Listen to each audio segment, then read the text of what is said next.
years I worked with the Daily Press newspaper and probably was best known for people outside the newspaper for a column that I wrote, a humor column. And for many years, going on to 4 decades, as a matter of fact. So, I'm here to talk about that and what I did in newspapers. It's fun, it's kind of good to be here at the Senior Center because I'm kind of an old timer in the business. My work in newspapers goes all the way back to the 1960s. But I'll give you a little, I should do the basic background of myself. I was born in New York City, greatest city in the world. Okay, it is. It is. Some people must. Oh, who's booing New York City? Why? No, San Antonio. San Antonio, okay. Well, I've never been there, but I'm sure it's a superb place. I'm just kidding. My daughter lives in New York City. It is. It's good for practice. You know that they got that song, this guy sings, if you can make it there, you can make it anywhere. Yeah. He's talking about whether you can make it across the street. To the point that you mentioned earlier about the snow and etc., it's especially strange and different when you come from the southern hemisphere like I do, where it's summer now, and Santa Claus wears short towels. Okay, well, that's a very wise thing for him to do, I imagine. Okay, I grew up there and in New Jersey. I grew up in New Jersey, went to a prestigious college there, Rutgers. Maybe not the most prestigious college in the country, but arguably the most prestigious college with a really bad football team. And after going to college, that's where I decided I would go to newspapering because I made a wonderful discovery that newspaper work was mainly indoor work with no heavy lifting involved. And that sounded good to me. And I went there right after college, worked for a newspaper in the town of Red Bank, New Jersey. Worked for the daily newspaper there. Okay. Like I said, things were very different back then, folks, very different. That was back in the old days of hot metal typography, where they had the big plates made of the land, and they had these wonderful machines called linotype machines, gigantic things, where a guy would sit there at a keyboard, and there was this big bar of lead sinking down into the machine, and as he typed, it would put out lines of type, which people then stack up and put on the page, but make molds of that, put on the semi-circular boat that looked like big hunks of barrel, and put them on the big presses and go around, and then we would proofread because we had actual proof copies. The first ones would come off the page, and you'd look at them and you'd try to find where the errors were. We always found them. We always found a lot, and we always missed a lot. Yes. All different now. You know it's all now. It's all computers now and different. But it was wonderful back then. Only got to work there for about 6 months though, because then his Uncle Sam came calling. This was December of '68 when we were at the height of the late unpleasantness in Southeast Asia. And although I did not get sent there, the Army in its wisdom knew I would mess things up and mess up our great success there if I went. So I got sent to Korea instead. Nice place, Korea. Actually, was back then. A lot different there, too. And I got out of the Army and went to another newspaper, Woodbridge, New Jersey. Okay, by the way, both the Red Bank Register and the Woodbridge paper no longer exist. Both of them went defunct. Then finally came here to Virginia in '73, went to work for the Times Herald Afternoon newspaper, which is also defunct. But believe me, it wasn't my fault. I just went to work there first as a copy editor. Who knows what a copy editor is? What is a copy editor? Well, decides who writes what where? No. Not quite. Not quite. Any other guesses?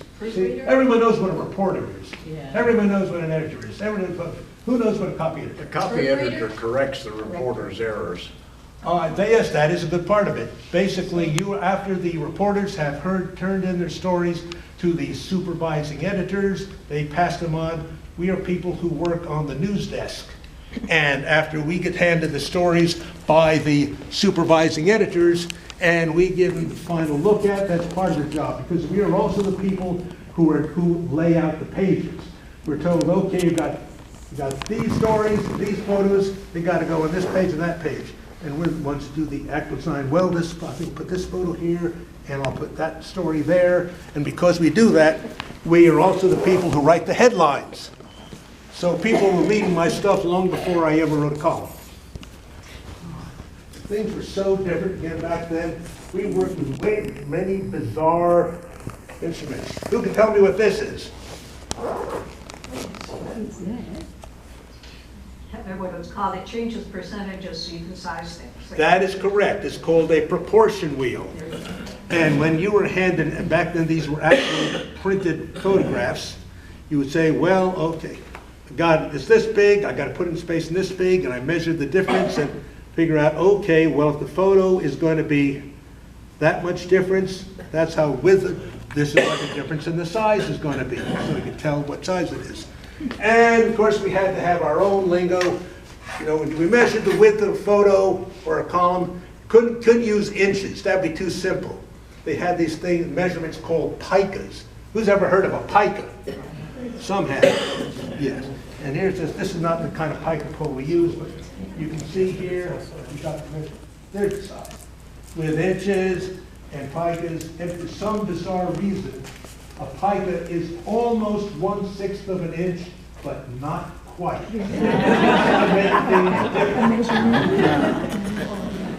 So we had our own language, our own set of tools. This is the way those things were done in the pre-computer era. And of course we had our own names. Now those photos that appeared in the paper, we had our own name. They were called cuts. Who can tell me why they were called cuts? See, this is old-time stuff from decades ago, so I know you don't know. Well, cut was a short slang for engraving, because that was how photos were reproduced in the newspaper back then. You would take photo, you would basically make an engraving of the photo, and you had this machine that would do it by going ding, ding, ding, ding, ding, ding, ding, little dots and big dots, because the little big dots were when it was darker, and the little dots were when it was lighter, and that was what went on the press. They were called cuts, and because of that, the things that everybody else calls photo captions, we didn't call them cut lines. Had our own different lingo for everything. But after working for a good while there as a copy editor and occasionally writing pieces, I fell into being a column writer. Now it's a long and involved story, which I'm not going to share with you because it's long and involved. But basically, one day I wrote a substitute piece for somebody that was on vacation that appeared in the paper, and the editor said, okay, that was pretty cute and amusing. I said, can you do that again? I said, yeah, I think I can. So I wrote another one, got put in the paper next week, and they wound up giving me a column, a humor column. And okay, by the way, if you ever wondered about the title, Get Serious, it's called that. We had it didn't have a name to begin with, and we had a reader's contest, name this column, and that was the winning one. Get Serious, exclamation point. Meant sarcastically and ironically, obviously. And so I started out, and the first one was in 1979, writing one a week for the Times Herald. And then, 1986 it was, that the newspaper was bought by Tribune Company. The big corporation would own several papers. Its flagship is the Chicago Tribune. And they brought in some new editors. New editor brought in, like my column, said, hey, can you do that twice a week? I'll try. And so I started writing it twice a week.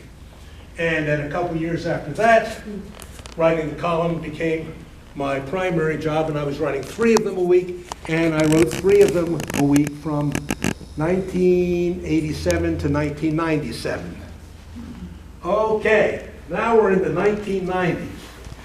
What is happening to newspapers? They are starting to contract.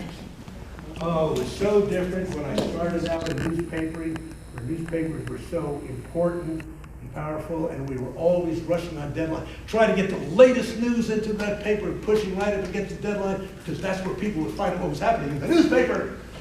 Things changed.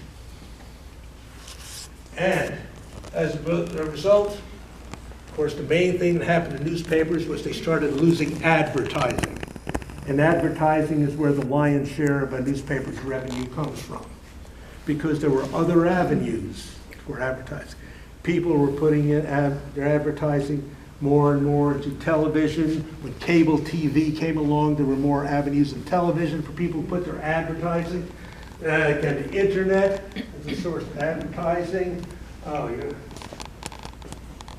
Probably one thing that hurt newspapers more than anything else, Craigslist. And all the things like that. Because when people can put their little personal ads online, remember the classified ads in newspapers? Okay, so less and less money, newspapers began to contract, the internet came along, and then every newspaper decided to go on and have an internet site because everyone else was doing it. Okay, well, that was the devil's bargain, because people said, oh, I can read newspaper stories online. I don't have to buy the newspaper. Well, duh. All right, and it just became more of a problem. It is more papers are starting to follow the policy of setting up firewalls where you do have to pay to get some of the good content. I think that was the first paper that pioneered that was the Wall Street Journal, because it's got such great depth of financial reporting that was stuff that people could not get anywhere else. And other major newspapers began to do it as well. And so, I got contracted, then I got cut back to twice a week, and then once a week, and things just dwindled and dwindled and dwindled. And earlier this year, the column was finally terminated. It had a good run, close to 4 decades. But ironically, it was terminated at virtually the same time that I finally got permission to put out a book collecting some of my favorite columns. Originally the newspaper itself was going to put the book out, but then with the shrinking staff, blah, blah, blah, they decided not to eventually. Gave me permission to do it, and out came my book earlier this year, which I titled, in honor of my own strange career, English Major Finds Work. Film at 11. Okay, and before I start talking about the book myself, which I'm now beginning to give you some samples from and start plugging, does anybody else have any questions about what I have done in the newspaper business?